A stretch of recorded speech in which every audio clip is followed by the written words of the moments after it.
Not only did 1984's The Terminator launch the careers of James Cameron and Arnold Schwarzenegger, but as a franchise it has spawned tons of sequels, spin-offs, toys and video games and become a true pop culture phenomenon.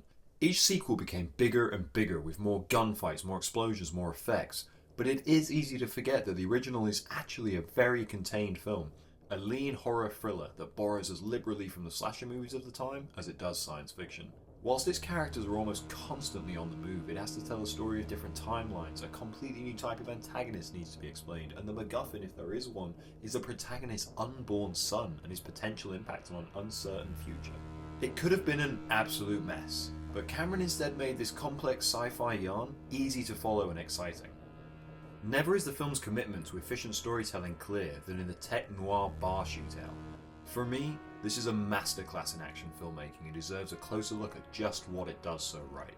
We are half an hour into the film and are yet to see a true action sequence. We've seen people assassinated brutally, but it has always been a very contained few moments of murder.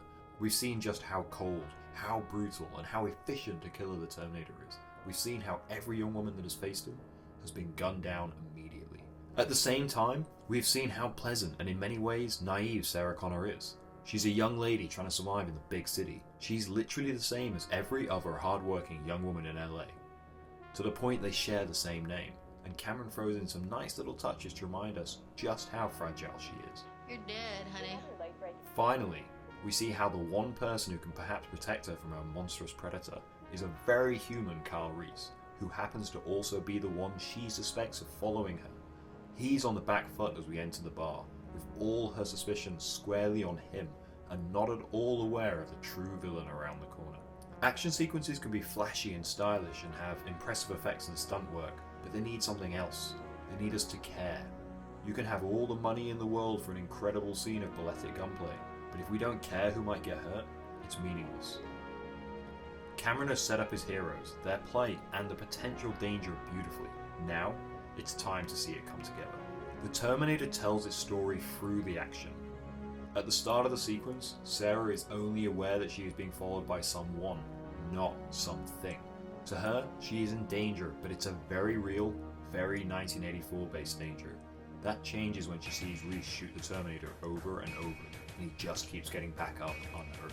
We learn at the same point that she does that this thing is going to require more than bullets to be killed. We see now not only how he can kill, but also that he cannot be killed. Immediately the film changes. This is no longer a stalking murderer, but an unstoppable force. Cameron understands how an action scene should feel to an audience. It should feel the way it does to the characters. This isn't a drawn-out, ultra-stylish bullet-a-thon. Instead, he takes his time, building and building the tension, eking out moments of misdirection and slow realization for both us and Sarah. Where other filmmakers use slow motion to draw out the action itself, Cameron uses it purely to lengthen the build-up. Gunfights happen quickly, they're the inevitable release after a period of tension. This character we have spent half an hour watching simply live her life, watching her get cancelled on by a date, see her mistreated at work, is about to meet a ruthless killer intent on blowing her head off. Cameron makes sure we feel that, taking his time to really let us know that she is about to have her short life ended in an instant. The diegetic audio and even the music have been drowned out until all we can hear is the discordant techno score and the loading of each weapon. The slow motion is at its slowest. Reese is struggling to get a shot lined up as the Terminator ensures it cannot miss, and then it erupts. The slow motion gives way to chaos. It feels like absolute mayhem, except that it's not. Though what's contained within the frame looks ballistic, Cameron is very careful in the way he depicts it, to ensure we are able to keep up. The whole gunfight lasts just 1 minute, whilst it took 2 minutes for the Terminator to even aim at Sarah after entering the club.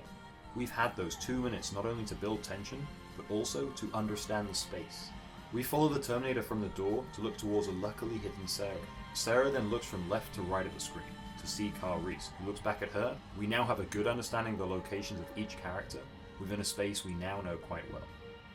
For the whole sequence, the Terminator is shot from a low angle to give him that sense of scale that Sarah, now shot from a high angle to give her a diminutive feeling during the final moments before he shoots her, utterly lacks.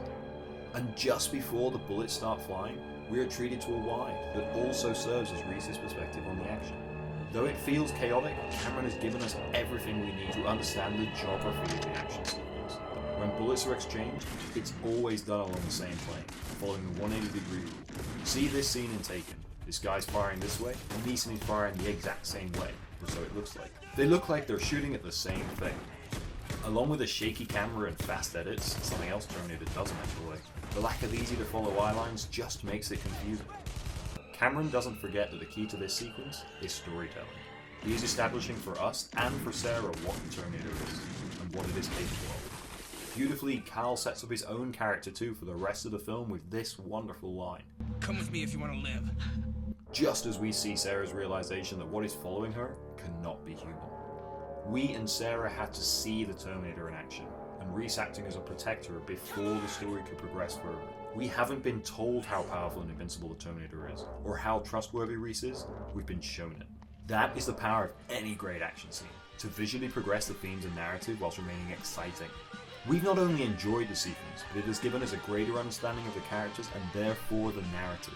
The Terminator does this better than any film I can think of, where every decision the director has made within the action sequences are primarily to serve the story above anything else.